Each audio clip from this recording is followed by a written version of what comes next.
తూర్పు ఇండియాకు సంబంధించి సరైన వివరణ ఏది? 1600 సంవత్సరంలో రాయల్ చార్టర్ ద్వారా ఇంగ్లాండ్ రాణి మొదటి ఎలిజబెత్ నుండి వర్తకం ప్రారంభించారు. దీని ద్వారా ఇంగ్లాండ్లోని ఎవరు ఇతర వ్యాపార కంపెనీలు ద్వారా పోటీకి రాకూడదు. సముద్రాలు అవతల భూభాగాల్లో వస్తువులను చౌకగా కొని యూరప్లో ఎక్కువ ధరలకు అమ్మే లాభాలను గడించేవారు. తూర్పు ఇండియా కంపెనీ వారు ఇండియాని చేరుకునే ముందే పోర్చుగీస్ వారు గోవాలో తమ స్థావరాన్ని ఏర్పాటు చేశారు. మనకి బ్రిటిష్ వాళ్ళకన్నా ముందు ఎవరు వచ్చారు? పోర్చుగీస్ వారు.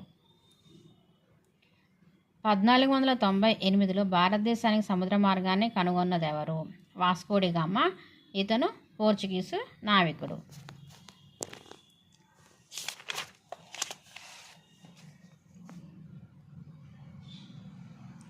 భారతదేశానికి వ్యాపార నిమిత్తం వచ్చి స్థిర నివాసాలు ఏర్పరచుకున్న ఆధిపత్యాన్ని చలాయించిన దేశస్తులను కాలక్రమంలో అమర్చండి. ఫస్ట్ మన భారతదేశానికి వలసలుగా వచ్చి స్థిర నివాసాలను ఏర్పరచుకున్న వాళ్ళు క్రోనలాజికల్ ఆర్డర్లో ఎవరెవరంటే పోర్చుగీస్ వారు, తూర్పు ఇండియా, డచ్, ఫ్రెంచ్. మన దేశంలో లభించే వస్తువులను విదేశాల్లో ఎక్కువ గిరాకీ ఉన్నది. ఏమేమి వస్తువుల కంట? పత్తి, సిల్క్, లవంగాలు, మిరియాలు, యాలకులు, అల్లం, దాల్చిన చెక్క. బ్రిటిష్ కంపెనీ వాళ్ళని ఏమని పిలిచేవాళ్ళంటే ఇంగ్లీష్ ఈస్ట్ ఇండియా కంపెనీ అని పిలిచేవాళ్ళు. ఫ్రెంచ్ వారిని ఫ్రెంచ్ ఈస్ట్ ఇండియా కంపెనీ అని పిలిచేవాళ్ళు. బ్రిటిష్ ఫ్రెంచ్ దేశాలకు మద్దతుగా ఏ దేశాలు వచ్చాయి? వాళ్ళకి ఎవరెవరు సహాయం చేశారంటే ఇంగ్లాండ్ మరియు ఫ్రాన్స్. బెంగాల్ నవాబుగా రాబర్ట్ క్లైవ్కు హక్కును కల్పించిన మొఘల్ చక్రవర్తి ఎవరు? షా ఆలం. మన దేశంలో వాళ్ళకి హక్కుని కల్పించారు బెంగాల్లో నవాబు ఎవరంటే షా ఆలం. ఎవరికి? రాబర్ట్ క్లైవ్కి. రాబర్ట్ క్లైవ్ ఎవరు? బ్రిటిష్ యొక్క అధికారి. 1764లో ఆర్కిటిక్ నవాబు అన్వరుద్దీన్ ఓడించింది ఏ సైన్యము? ఫ్రెంచ్ సైన్యం. అన్వరుద్దీన్ ఎవరు ఓడించారు? ఫ్రెంచ్ సైన్యం ఓడించారు. ఏ సంవత్సరంలో? 1764. సైన్య సహకారం అంటే సైన్యాన్ని ఒక పక్షాన్ని మద్దతుగా పంపటం.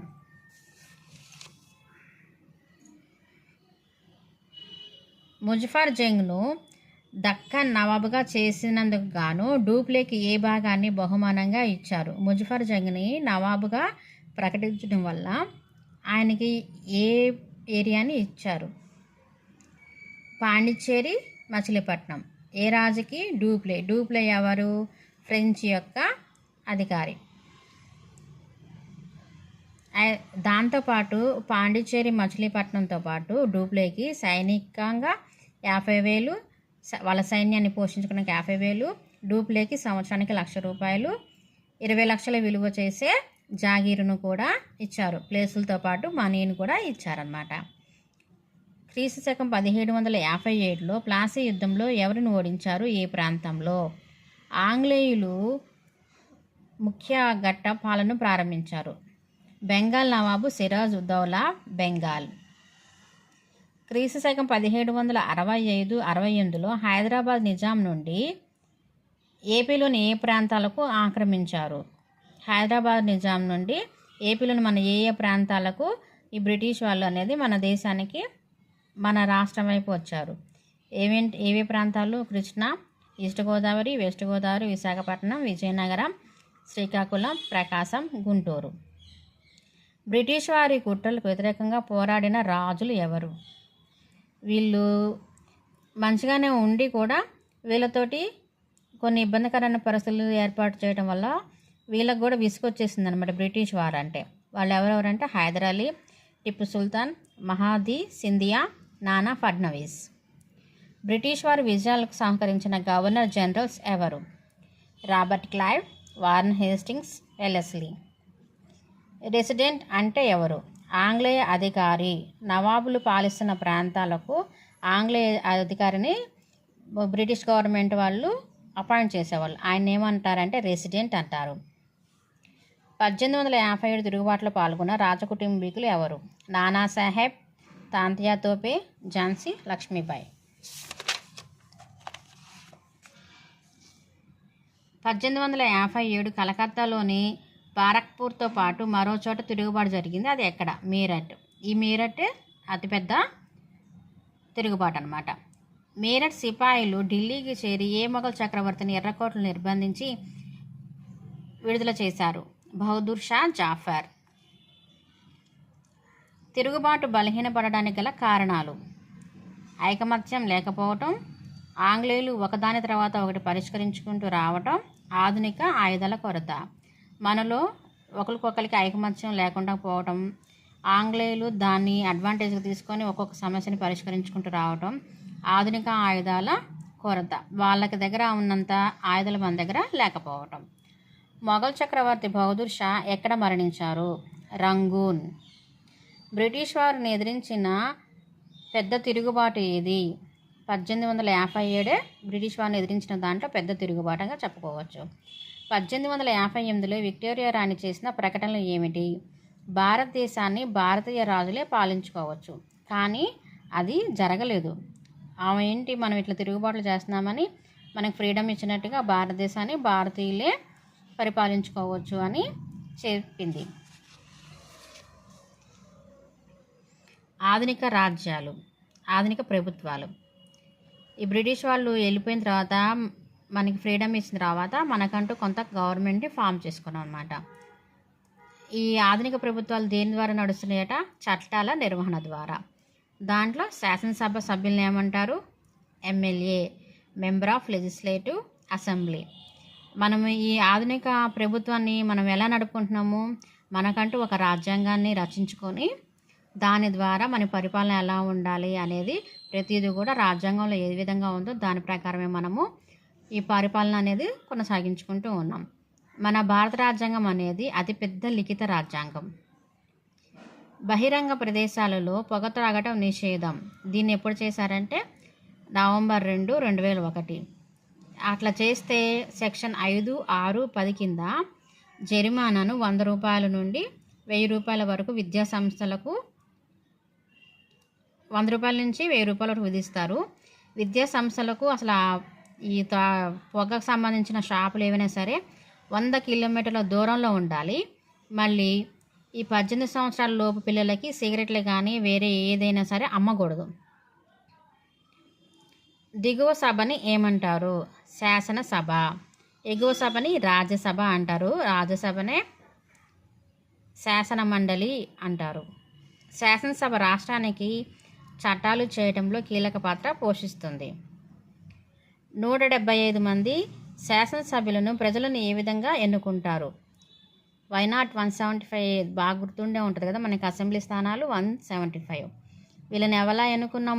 మన 18 సంవత్సరాలు పైబడిన ప్రజలందరూ ప్రత్యక్ష ఎన్నిక ద్వారా మనం ఎన్నుకున్నాం. అవునా?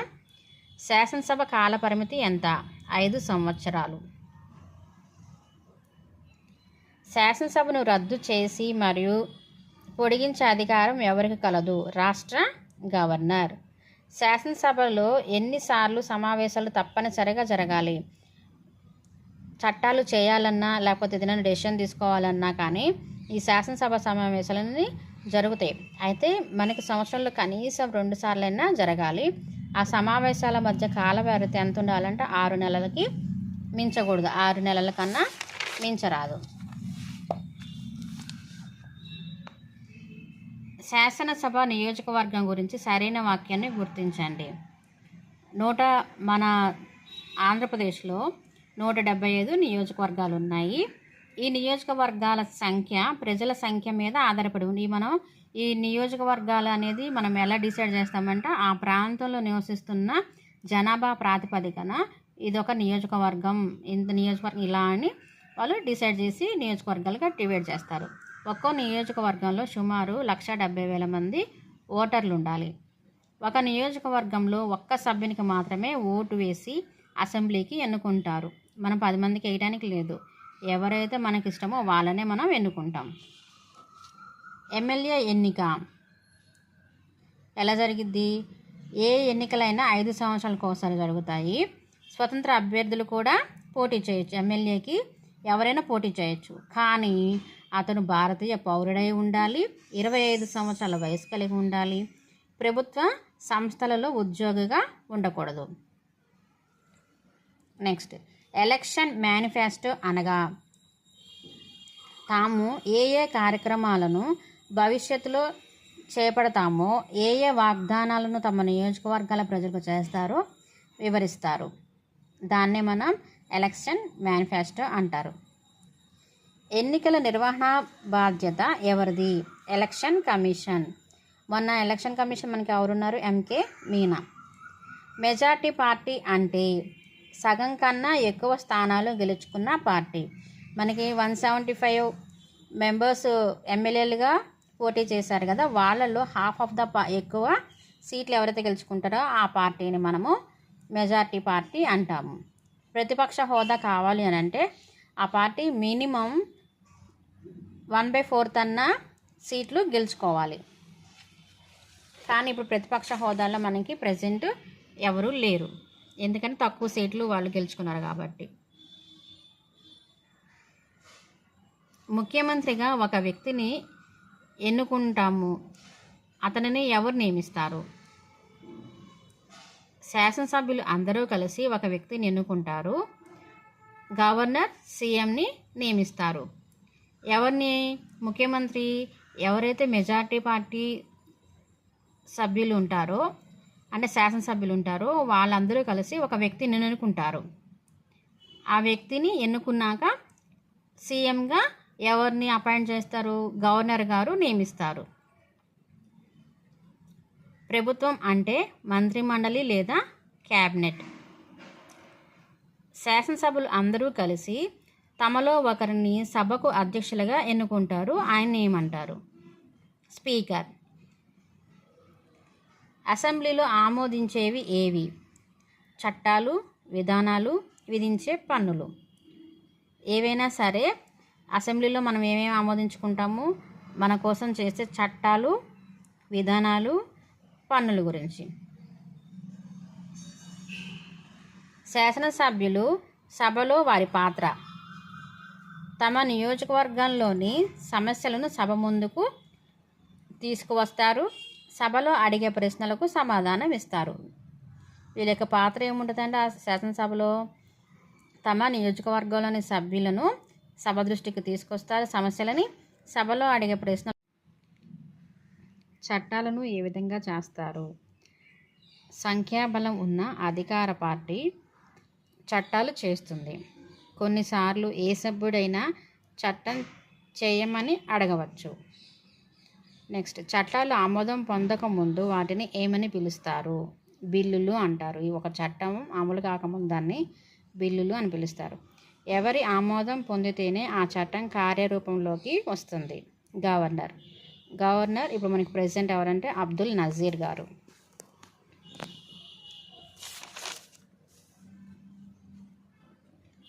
యాభై శాతం కంటే ఎక్కువ మంది సభ్యులు ఆమోదించిన తరువాత ఎక్కడ బిల్లులను పంపుతారు? శాసన మండలికి పంపిస్తారు. శాసన మండలి ఎప్పుడు ఏర్పాటైంది? 1958లో ఏర్పాటైంది. 1985లో ఎన్టీఆర్ గవర్నమెంట్ దాన్ని రద్దు చేశారు. మళ్ళీ దీన్ని 2007లో పునఃప్రారంభించారు. శాసన మండలి మెంబర్ ఆఫ్ లెజిస్లేటివ్ కౌన్సిల్ అని కూడా అంటారు. శాసన మండలి గురించి సరైన వాక్యాన్ని గుర్తించండి. శాసన మండలిని ఎగువ సభ అంటారు. ఇది శాశ్వత సభ. ఎందుకంటే 1/3 వంతు సభ్యులు ప్రతి 2 సంవత్సరాలకు ఒకసారి సభ్యత్వ విరమణ చేస్తారు. వాళ్ళ ప్లేస్లో వేరే వాళ్ళు రిట్రీట్ చేస్తారు. ఎమ్మెల్సీ అంటే ఏంటి? ఎమ్మెల్సీ అంటే మెంబర్ ఆఫ్ లెజిస్లేటివ్ కౌన్సిల్. వీళ్ళని ఎమ్మెల్సీ అంటారు. వీళ్ళ వయసు ఎంత ఉండాలి? ఎమ్మెల్సీగా పోటీ చేయాలి అంటే 30 సంవత్సరాల వయసు ఉండాలి. దీంట్లో మొత్తం ఎమ్మెల్సీల యొక్క సభ్యుల సంఖ్య ఎంత అంటే 50 మంది. ఇప్పుడు రీసెంట్గా ఎమ్మెల్యే కోటాలో ఎమ్మెల్సీ యొక్క నామినేషన్ అనేది జరుగుతుంది. శాసన మండలి సభ్యుల ఎన్నిక విధానం ఎలా ఉంటుంది? ఈ శాసన మండలి సభ్యులని 18 సంవత్సరాలు నిండిన వాళ్ళు ఎవరు కూడా ఎన్నుకోరు. పట్టభద్రులు, ఉపాధ్యాయులు, శాసనసభకు ఎన్నికైన శాసనసభ సభ్యులు, గవర్నరు ఇట్లా నియమిస్తారు. అయితే ఎంతెంత మందిని ఎవరెవరు ఎన్నుకుంటారో చూద్దాం. 1/3 మంది సభ్యులను అంటే 17 మంది సభ్యులను ఎమ్మెల్యేలు ఎన్నుకుంటారు. మొన్న ఎమ్మెల్యేలకు సంబంధించిన శాసన మండలి ఎమ్మెల్సీలకి ఎన్నిక అనేది రిలీజ్ చేశారు. 1/3 మంది 17 మంది సభ్యులని మున్సిపాలిటీలు లేదా పంచాయతీల నుండి ఎన్నికైన సభ్యులు ఎన్నుకుంటారు. 1/12 అంటే 3 లేదా 4 పట్టభద్రులు ఎన్నుకుంటారు, డిగ్రీ కంప్లీట్ అయిన వాళ్ళు. 1/12 అంటే 3 లేదా 4 మందిని ఉపాధ్యాయులు ఎన్నుకుంటారు. 1/6 అంటే 8 మందిని గవర్నర్ నామినేట్ చేస్తారు. మొత్తం ఎంతమంది? 50 మంది. ఎవరు? ఎమ్మెల్సీలు. ఎవరెవరు ఎన్నుకుంటున్నారు? ఎమ్మెల్యేలు, మున్సిపాలిటీ లేదా పంచాయతీ సభ్యులు, పట్టభద్రులు, ఉపాధ్యాయులు, గవర్నర్.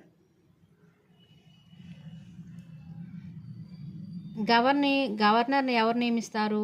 మన భారత రాష్ట్రపతి గారు నియమిస్తారు. ప్రెజెంట్ మన రాష్ట్రపతి గారు ఎవరు? ద్రౌపది ముర్ము గారు. భారత రాజ్యాంగం ప్రకారం రాష్ట్ర ప్రభుత్వం పనిచేసేలా చూడాల్సిన బాధ్యత ఎవరిదంటే గవర్నర్. సీఎంను రాజ్యాంగబద్ధంగా నియమిస్తారు. ఆయన రాష్ట్ర ప్రభుత్వాన్ని సరిగ్గా అమలయ్యేలాగా చూసుకుంటారు. కార్యనిర్వహణాధికారాలు ఉన్నాయి. ప్రతి జిల్లాకు వివిధ శాఖల సమన్వయానికి ఎవరు ఉంటారు?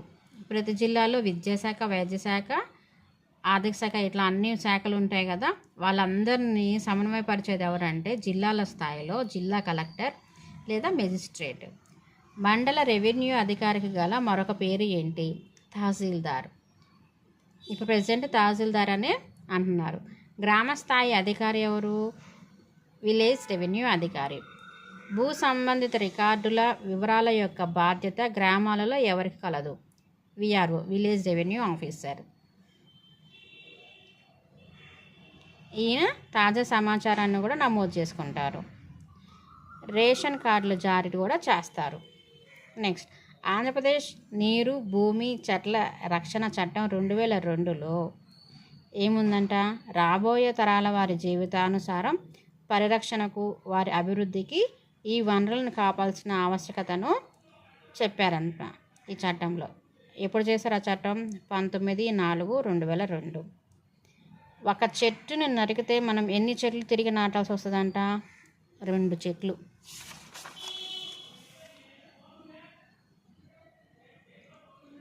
ఆంధ్రప్రదేశ్ నీరు, భూమి, చెట్లు రక్షణ చట్టం 2002 అమలుకు ఉన్న అథారిటీ పేరు ఏంటి?